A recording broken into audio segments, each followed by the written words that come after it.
If you Okay. have the mic, I'm sorry, you have the power, but we'll have more time for Sure, questions, okay. later in the afternoon plenary as well. So if you have a quick question?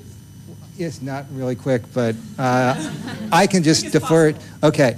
I wanted to give the two of you a chance to react to the criticisms of the convention one more time. I don't know if you want to do that, but as you know, my name's David Smolin.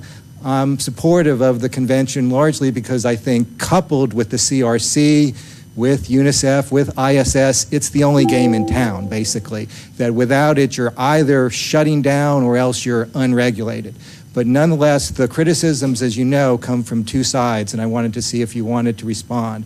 On the one side, in my own country, the US, there's the criticism that the Hague Convention shuts down ICA, particularly Latin American context for that the numbers went way down after adoption.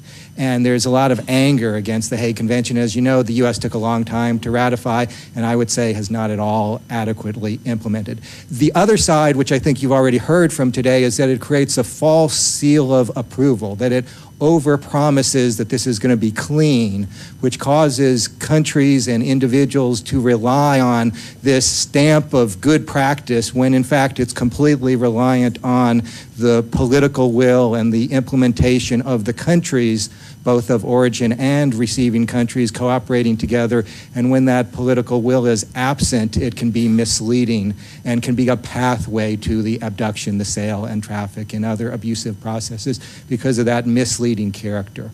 I think that's the criticism on the other side. So I wanted to see if you wanted to respond to the two sides there. I'll start off.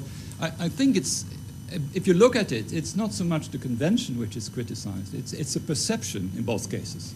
There is a perception that since the adoption convention was ratified finally by the US, numbers went down.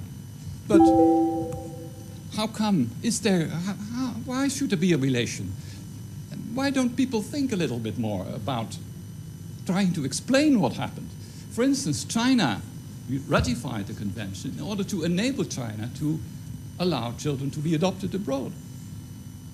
Without the convention, they might not have done that. So I don't accept for a second that argument unless people give me reasons why there is a connection. Simply to say, here, at some point we ratified the convention, and at some point numbers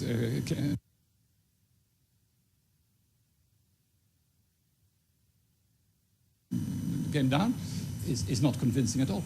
Even if it were convincing, then it's only half of the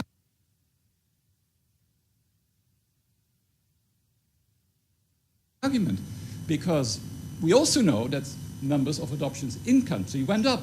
So one of the benefits that it stimulated in-country adoptions.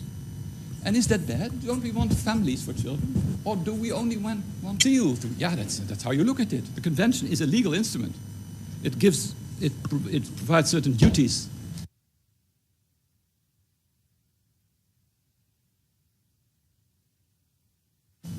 And to states, duties to protect children, and countries just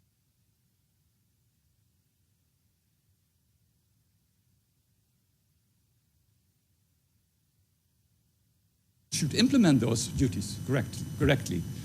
Now, if they don't, or if they then that leads to an incompletion. It has to do with the insufficient implementation of the convention. So means of support would be given to within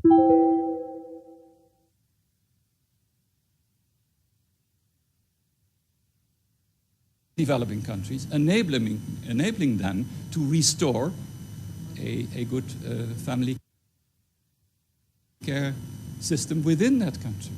But that's a huge task and costs investments. And